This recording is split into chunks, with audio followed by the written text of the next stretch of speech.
O fogo e a fúria. A conspiração da pólvora em 1605, a Inglaterra era um barril de pólvora à espera de uma faísca.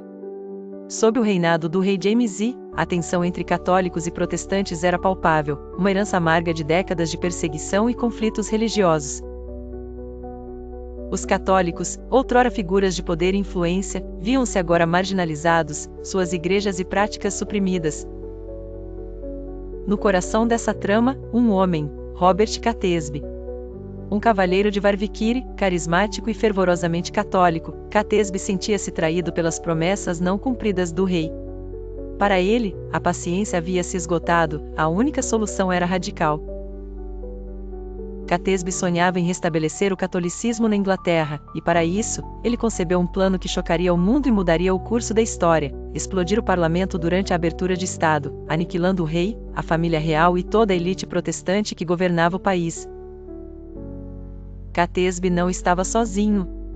Em sua busca por almas igualmente inflamadas pela causa, ele recrutou um pequeno grupo de homens.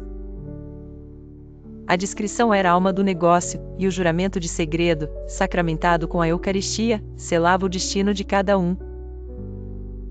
Mas o mais notório de seus recrutas viria a ser Guy Fawkes. Fawkes não era um nobre rico ou um erudito.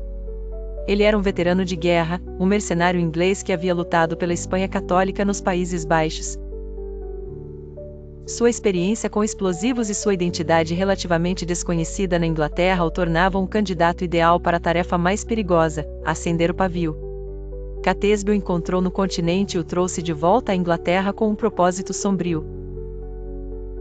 A primeira fase do plano era simples em sua audácia: alugar um porão diretamente sob a Casa dos Lordes. A princípio, eles conseguiram alugar uma casa adjacente, com o objetivo de cavar um túnel subterrâneo até o parlamento.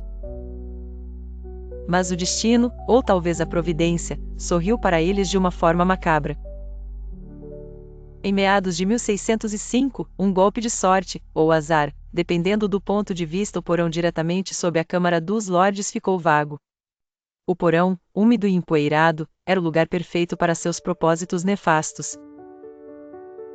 Fawkes, apresentando-se como John Johnson, um servo de Thomas Percy, outro conspirador, parente de Catesby e membro da Guarda Real, o que lhes dava acesso facilitado, foi encarregado de cuidar do depósito.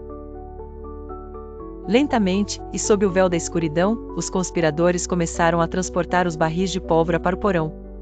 Um a um, 36 barris, cada um contendo mais de 50 quilos do explosivo mortal, foram empilhados e cobertos com lenha e carvão, esperando o momento certo.